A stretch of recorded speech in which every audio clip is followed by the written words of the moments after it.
ಯಾವುದೇ ಸಾಸ್ ಇಲ್ಲದೆ ನೋಡಿ ಇಷ್ಟು ಜ್ಯೂಸಿಯಾಗಿ ಪಾಸ್ತಾ ಮಾಡೋದು ಯಾವತ್ತನ ಟ್ರೈ ಮಾಡಿದ್ದೀರಾ?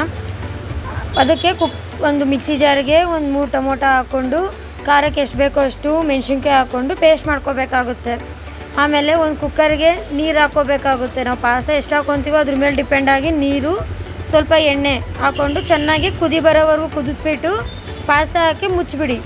ಪಾಸ್ತಾ ಹಾಕಿ ಮುಚ್ಚಿಬಿಟ್ಟು ಸ್ವಲ್ಪ ಕಲಿಸ್ಬಿಟ್ಟು ಕ್ಲೋಸ್ ಮಾಡಿಬಿಡಿ. ಕುದಿಯೋವರೆಗೂ ಅವಶ್ಯಕತೆ ಇಲ್ಲ. ಈ ಕಡೆ ಬಿಸಿ ಆಗೋಷ್ಟೊತ್ತಿಗೆಲ್ಲ ಈ ಕಡೆ ಒಗ್ಗರಣೆ ರೆಡಿಯಾಗಿರುತ್ತೆ. ಈ ಟ್ರಿಕ್ ಯೂಸ್ ಮಾಡಿ.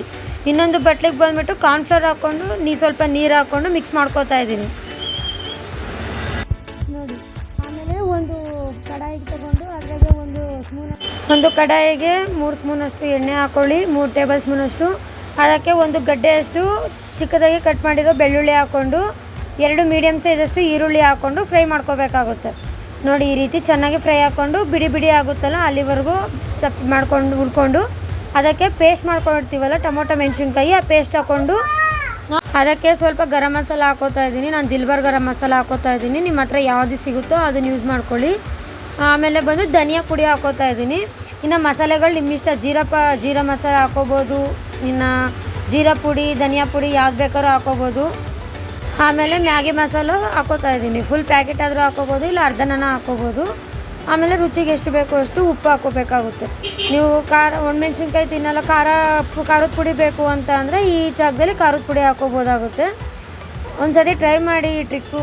ಆಮೇಲೆ ಈ ರೆಸಿಪಿ ನಿಮಗೆ ಗೊತ್ತಾಗುತ್ತೆ ಟೇಸ್ಟ್ ಎಷ್ಟು ಚೆನ್ನಾಗಿ ಬರುತ್ತೆ ಅಂತ. ಅದಕ್ಕೆ ಮಿಕ್ಸ್ ಮಾಡಿರ್ತೀವಲ್ಲ ಅದು ವಾಟರ್ ಹಾಕ್ಕೊಂಡು ಕಲಿಸ್ಕೋಬೇಕಾಗುತ್ತೆ ನೋಡಿ. ಈ ರೀತಿ ವಾಟರ್ ಹಾಕ್ಕೊಂಡು ಚೆನ್ನಾಗಿ ಕಲಿಸ್ಕೊಳ್ಬೇಕಾಗುತ್ತೆ.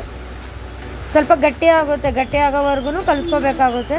ತಲೆ ಸೀದುತ್ತೆ, ಅದರಿಂದ ಲೋ ಫ್ಲೇಮಲ್ಲಿ ಕಲಿಸ್ಕೊತಾನೆ ಇರಿ ನೋಡಿ. ಈ ರೀತಿ ಗಟ್ಟಿ ಆಗಬೇಕು.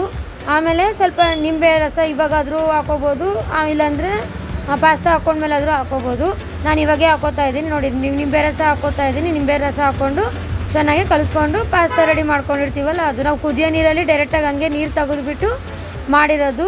ಕುದಿಯೋ ನೀರಲ್ಲಿ ನಾನು ಹಂಗೆ ಕುದ್ದಾದ್ಮೇಲೆ ಹಂಗೆ ಬಿಟ್ಟಿಲ್ಲ, ಕುದಿಯೋ ನೀರಲ್ಲಿ ಬಿಟ್ಟು ನೆನೆಸ್ಬಿಟ್ಟು ಇವಾಗ ಈ ಕಡೆ ಒಗ್ಗರಣೆ ಹಾಕ್ಕೊಂಡು ಅಷ್ಟೊತ್ತಿಗೆಲ್ಲ ಆ ಕಡೆ ಪಾಸ್ತಾ ಬೆಂದಿರುತ್ತಲ್ಲ ಆ ರೀತಿ ಮಾಡಿದ್ದೀವಿ ನೋಡಿ. ಎಷ್ಟು ಜ್ಯೂಸಿಯಾಗಿ ಬರುತ್ತೆ ಅನ್ನೋದು ನಿಮಗೆ ಗೊತ್ತಾಗುತ್ತೆ.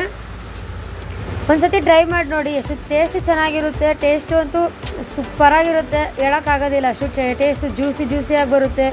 ಯಾವುದು ಸಾಸು ಬೇಕಿಲ್ಲ, ಏನೂ ಬೇಕಿಲ್ಲ. ಒಂದು ಸತಿ ಟ್ರೈ ಮಾಡಿ ನೋಡಿ ಪ್ಲೀಸ್. ನನ್ನ ವಿಡಿಯೋ ಇಷ್ಟ ಆದರೆ ಲೈಕ್ ಮಾಡಿ, ಶೇರ್ ಮಾಡಿ, ಸಬ್ಸ್ಕ್ರೈಬ್ ಮಾಡಿ ಪ್ಲೀಸ್. ಸಪೋರ್ಟ್ ಮಾಡಿ.